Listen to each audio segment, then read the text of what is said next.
Amada Igreja, graça e paz sejam convosco nesta manhã.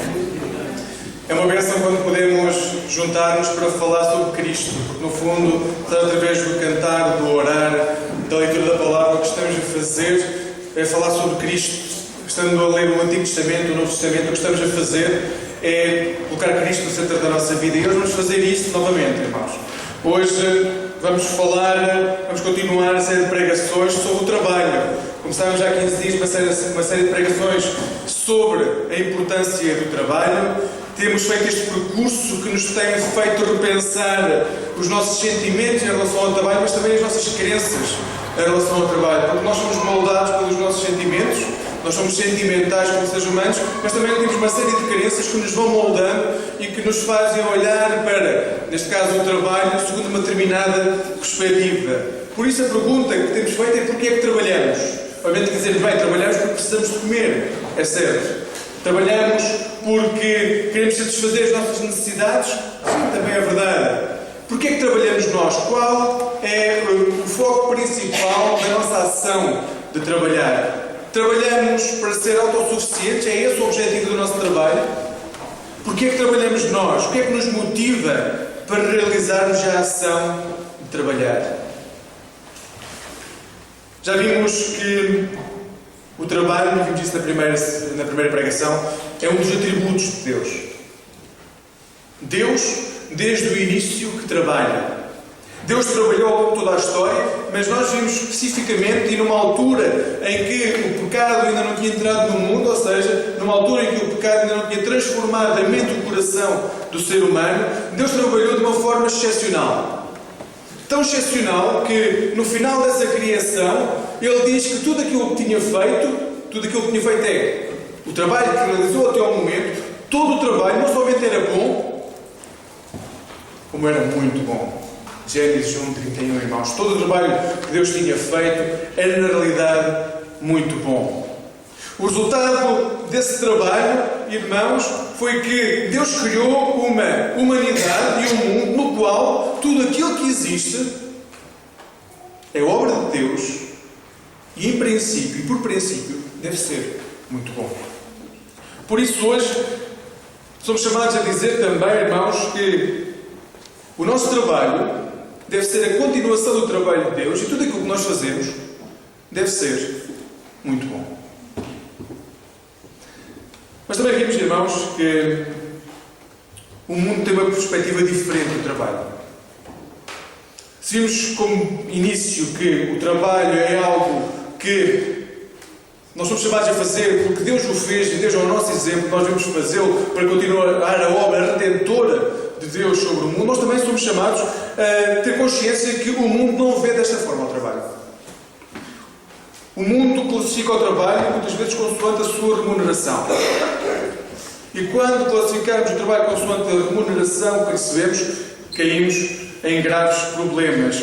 Porque a Bíblia não atribui em si mesmo um código moral ao trabalho.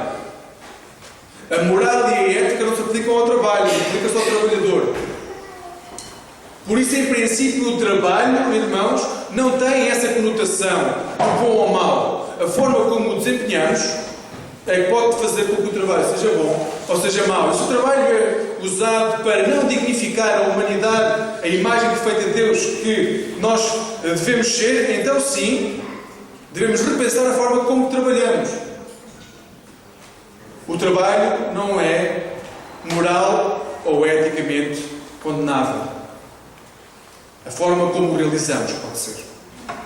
Irmãos, como também dissemos, se no Antigo Testamento Deus aparece à humanidade como jardineiro e no Novo Testamento aparece como carpinteiro, quanto mais nós devemos usar qualquer trabalho que possamos desempenhar para honrar e dignificar o nome de Deus no nosso meio.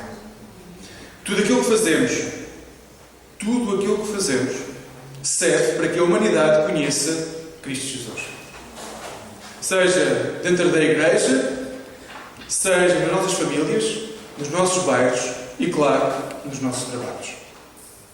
Hoje, irmãos, vamos falar como o trabalho é a forma que nós temos de melhor servir Cristo.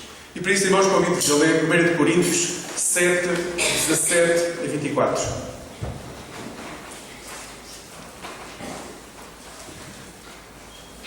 Carta do apóstolo Paulo à igreja de Corinto, na primeira carta, no capítulo 7, versículos 17 a 24. Irmãos, vamos ficar de pé para ouvir a palavra de Deus. E diz, escreve naquela altura o apóstolo Paulo, e no fundo continua a escrever a todas as igrejas e a todo o crente que lê a palavra de Deus. De resto, procede cada um conforme o que o Senhor lhe deu e continua a fazer o que fazia quando Deus o chamou. É isto que eu ensino em todas as igrejas. Se alguém era judeu, quando foi chamado à fé, não procure desfazer o sinal da circuncisão. Se não era judeu, não faça a circuncisão. Não é o ser ou não circuncidado que conta, mas sim o cumprimento da vontade de Deus. Continua cada um na condição em que se encontrava quando foi chamado à fé. Era escravo de alguém? Se for possível passar a ser uma pessoa livre, melhor. Mas não te preocupes muito com isso. Pois aquele que era escravo de alguém foi chamado à fé em Cristo é já livre, porque pertence ao Senhor. Do mesmo modo, o que era livre e foi chamado à fé, passou a servir o Senhor, ou como diz a versão da Almeida, passou a ser escravo do Senhor. Deus pagou um preço para vos resgatar. Não se tornem escravos de ninguém. Irmãos, procurem viver como Deus quer, dentro da condição em que se encontravam ao serem chamados à fé. Tem aqui a palavra que vamos hoje dar para a nossa meditação, irmãos. Vamos orar a Deus. Senhor, se Deus, ao ler a palavra, nos colocamos no teu regaço de amor para que tu nos possas ensinar. Ao ler a tua palavra, nos prostramos aos pés da tua cruz para que do sangue que tu derramaste possas fazer de nós novas pessoas. Que a tua redenção possa chegar ao nosso coração, mas não só ao nosso coração quando estamos dentro das igrejas, Senhor. Que a tua redenção possa tocar todos os cantos da nossa vida e que onde quer que nós estejamos possamos proclamar que Cristo Jesus é o caminho, a verdade e a vida. Senhor Deus, ensina-nos a fazer isso todos os dias da nossa vida. Por Cristo Jesus, nosso Senhor. Amém. Podemos sentar, amados do Senhor.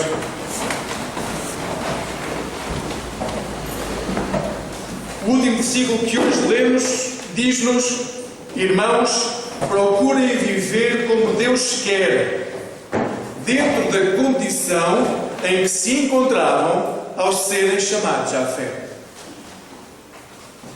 Irmãos, gostava de começar por este versículo porque este versículo é uma chamada de atenção para a forma como encaramos a vocação que sentimos. E como consequência, como resultado da vocação que sentimos, nós devemos reavaliar o serviço que prestamos a Deus. Volto a repetir o versículo: procurem viver como Deus quer. Esta é a parte primeira. E depois, dentro da condição ou dentro daquilo que faziam antes de serem chamados à fé. Muitas vezes achamos que só dentro das paredes do templo é que somos invadidos pelo Espírito Santo. Quando entramos nos templos, achamos que somos especialmente tocados por Deus. Quando estamos dentro das paredes do templo, achamos que somos especialmente santos. Mas a partir do momento que saímos das igrejas, bem, a nossa vida aí é tocada pelo mundo. E como é tocada pelo mundo, nós passamos a ser menos santos. Muitas vezes, irmãos, a própria igreja, ao longo de décadas, de séculos, passou este ensinamento de que o trabalho feito na igreja era mais santo do que o trabalho que se fazia fora da igreja. Que o trabalho dentro da igreja era um trabalho para o qual nós trabalhávamos mais para Deus e melhor para Deus do que o trabalho que realizávamos fora da igreja. E depois de décadas, depois de séculos neste ensino, o que temos hoje, irmãos, são igrejas e membros que desvalorizam o trabalho que cada um de nós faz para a igreja. E também nós começamos a valorizar o trabalho mediante a remuneração que recebemos. Desta forma, passamos a enaltecer, eu acredito de forma completamente inconsciente, passamos a enaltecer o trabalho, mas o trabalho que nos dá maior remuneração, maior visibilidade. Amados irmãos do Senhor, lamentavelmente, passamos a ver que a nossa vida passa a estar dividida entre aquilo que gostamos de fazer e aquilo que fazemos. Aquilo que fazemos chamamos de trabalho. Aquilo que gostávamos de fazer chamamos de vocação. Aquilo que fazemos é uma pena que nós carregamos sobre os nossos ombros. Aquilo que gostávamos de fazer chamamos de libertação.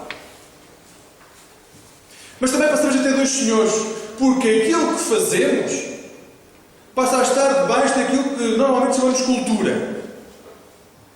E aquilo que gostávamos de fazer passa a ser orientado pela Igreja. Porque normalmente fazemos-lo dentro da Igreja ou com pessoas que são crentes. Esta divisão, irmãos, tem feito com que a palavra de Deus e o próprio Deus passe a ser pregada onde, irmãos, dentro das igrejas. Entre cristãos. Entre pessoas que já conhecem Cristo. Porque a partir do momento que saímos das nossas igrejas, temos uma tendência a ser senhoreados pela cultura. Irmãos, não há nada de mal em viver num mundo pós-moderno. O problema do mundo pós-moderno é quando nós achamos que Cristo fica em segundo lugar em relação à cultura. Se tudo aquilo que fizermos, irmãos, desde o trabalho doméstico até ao nosso trabalho profissional, seja em escritórios de medicina, seja o que for, irmãos, se tudo aquilo que fizermos tiver Cristo em primeiro lugar, não precisamos estar sempre a dizer Deus é o meu Senhor, eu amo o Senhor. Vamos passar a demonstrar com tudo aquilo que nós somos, que somos cristãos. O mundo será mais justo a partir do momento que deixarmos de usar as palavras como se elas por si só mudassem o mundo, e elas têm muita força, mas passarmos a agir como cristãos. Passarmos a agir como cristãos nas nossas famílias, nos nossos bairros, nos nossos trabalhos. Vemos que a vocação cristã, irmãos, segundo o texto que hoje lemos, não exige nenhuma mudança. O Paulo diz-nos que, a partir do momento que se tornam cristãos, não tem que ter nenhuma mudança na vossa vida. Não têm de mudar o vosso estado conjugal, nem sequer têm que mudar o vosso estatuto social. Onde quer que estiverem, quando são tocados por Cristo, continuem aí. Porque é aí que vão servir para espalhar a glória de Deus. Quando Deus nos equipa-nos para que nós possamos ser testemunhas onde quer que estejamos. Os dons que nós antes tínhamos e eram usados para proveito próprio vão continuar a ser usados, mas agora para a glória de Deus.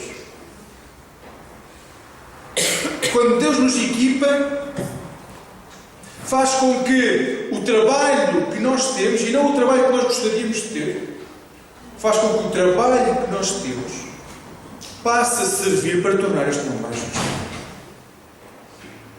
Passe a servir o trabalho que nós temos para que o mundo em que nós vivemos conheça a glória de Deus.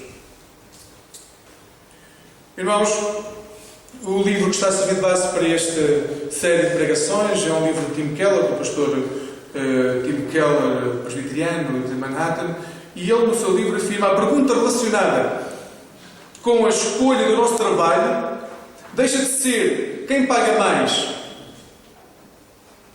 e quem oferece mais estatuto na escolha do trabalho que vamos desempenhar. A pergunta passa a ser: levando em conta as minhas habilidades e as oportunidades que recebo, como posso melhor servir as pessoas? Como posso ser mais útil a quem está ao meu lado? Sabendo o que sei a respeito da vontade de Deus e sabendo o que sei a respeito das necessidades humanas. Ou seja, a questão da remuneração e dos estatutos ficam completamente herdados da nossa forma de viver no mundo do trabalho. A nossa vocação não nasce do facto de sermos casados ou solteiros. A nossa vocação nem sequer nasce do facto de nós sermos patrões Ou empregados que se sentem maltratados e se sentem escravos da vida que levam no trabalho que têm. A nossa vocação nasce do facto de termos sido tocados pelo Espírito Santo. A nossa vocação e tudo aquilo que fazemos não nasce daquilo que fazemos, nasce da forma como o fazemos. O apóstolo Paulo, no texto que hoje lemos, diz-nos: eras escravo de alguém? Se possível passares a ser uma pessoa livre, melhor.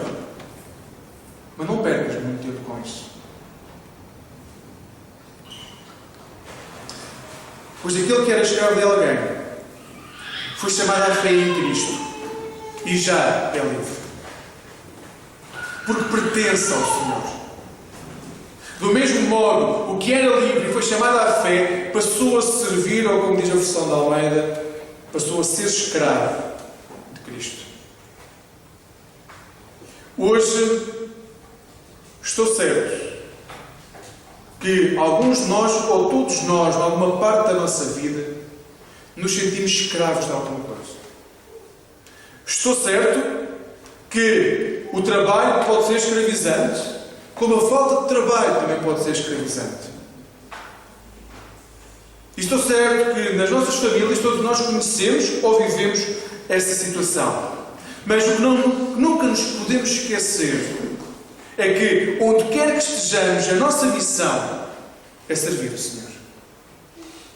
Essa é a nossa missão principal. Servir o Senhor. Com os dons que Ele nos deu. Lutero, nós falámos na primeira pregação desta série, que a visão medieval mudou completamente com a reforma do século XVI. E Lutero, no tratado que escreveu à nobreza cristã da Alemanha, da nação alemã, disse: todos os cristãos, e a palavra todos é importante, todos os cristãos são verdadeiramente de classe espiritual. Estou a dizer, irmão, todos os cristãos, quem crê em Cristo, está dentro daqueles que estão na classe espiritual. E não há diferença entre eles, exceto no ofício, exceto no trabalho que desempenham. Todos somos sacerdotes, e agora Lutero diz como, consagrados no batismo. O batismo consagra-nos como sacerdotes. O batismo consagra-nos para que, onde quer que nós estejamos, possamos ser sacerdotes de Deus, possamos levar o nome de Cristo. Todos somos sacerdotes. A partir do momento em que aceitamos Jesus como Senhor e Salvador, a partir do momento em que Deus invadiu a nossa vida, nos chamou para ser seu povo, nós passamos a ser geração escolhida, como diz 1 Pedro 2,9. Geração escolhida, sacerdócio real, nação santa, que pertence a Deus, para proclamar as admiráveis obras daquele que vos chamou das trevas para a luz maravilhosa. E depois continua Pedro: antes nem sequer era um povo. E a maravilha é que agora não só são um povo, como são um povo de Deus. Antes não éramos povo, não tínhamos onde nos identificar, não tínhamos onde partilhar as nossas dúvidas, as nossas alegrias, não tínhamos ninguém que pudéssemos dizer: este é um povo igual a... E agora não só somos um povo, como somos um povo de Deus. Somos nação, povo de sacerdotes. A partir do momento que fomos tocados por Deus, irmãos, eu acredito profundamente que ninguém entra numa igreja sem ser tocado por Deus. Pode não o sentir, pode achar que está aí porque o chama de alguma forma. Ninguém entra numa igreja sem ser tocado por Deus.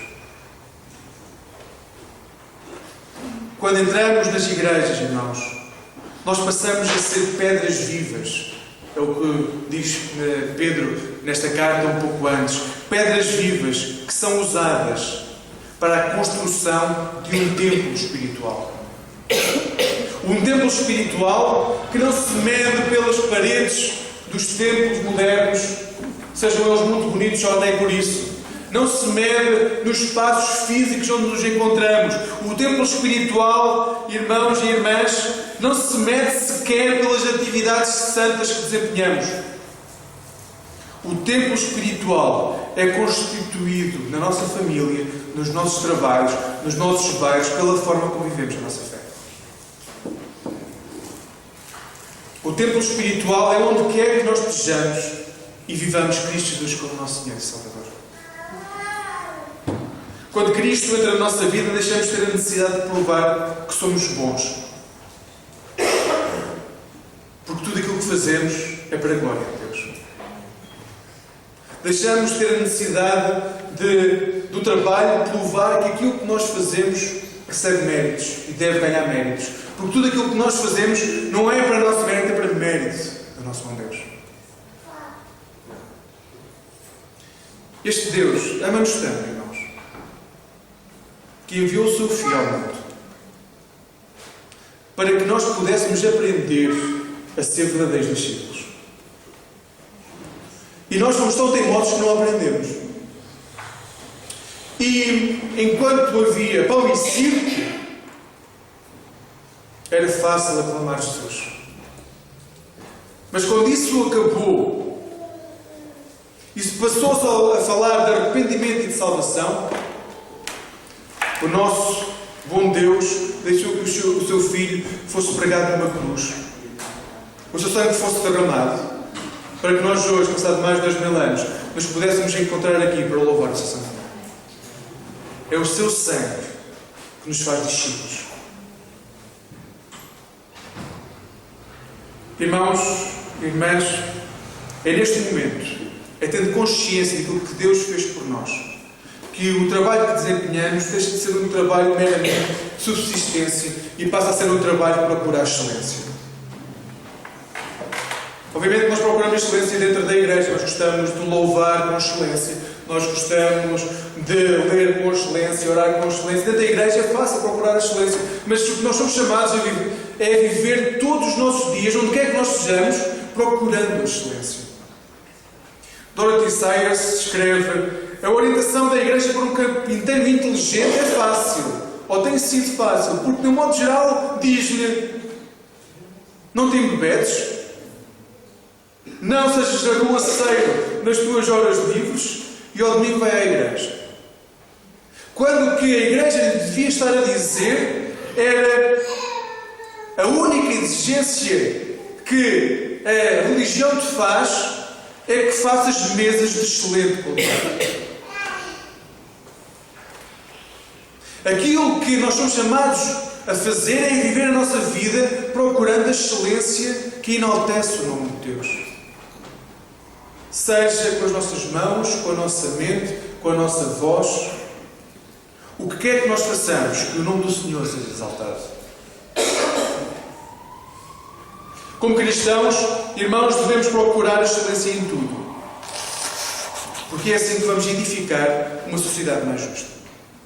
É assim que a sociedade caída pode voltar a olhar para a imagem perfeita de Deus. Uma imagem perfeita de Deus que, segundo Gênesis, se manifesta no homem e na mulher, feitos à imagem perfeita de Deus. Cada um de vós é a imagem perfeita de Deus. Cada um de vós são sacerdotes e sacerdotisas de Deus, onde quer que estejam. Discípulos e discípulos de Cristo, chamados a anunciar as maravilhosas obras que o Senhor tem feito, não só na humanidade há 10 mil anos atrás, mas na vossa vida. Sondem o vosso coração e vão descobrir as maravilhosas obras que Deus tem feito em vós. Como dizia o versículo que lemos logo ao início, procurem viver onde Deus quer, dentro da condição em que se encontravam quando foram chamados à fé. Vivam a vossa vida como entrega a Deus. Onde quer que o vosso pé pise, possam servir Cristo. Onde quer que estejam, possam ser sacerdotes do Altíssimo, de forma a que Cristo seja honrado através daquilo que fazemos. Usem os vossos trabalhos para servir o Senhor. E aqueles que não aceitam Cristo irão poder ver uma imagem que não conheciam e que reflete em vós a luz da salvação. Que o Senhor nos dê a sua paz, nos guarde e nos guie na nossa vida.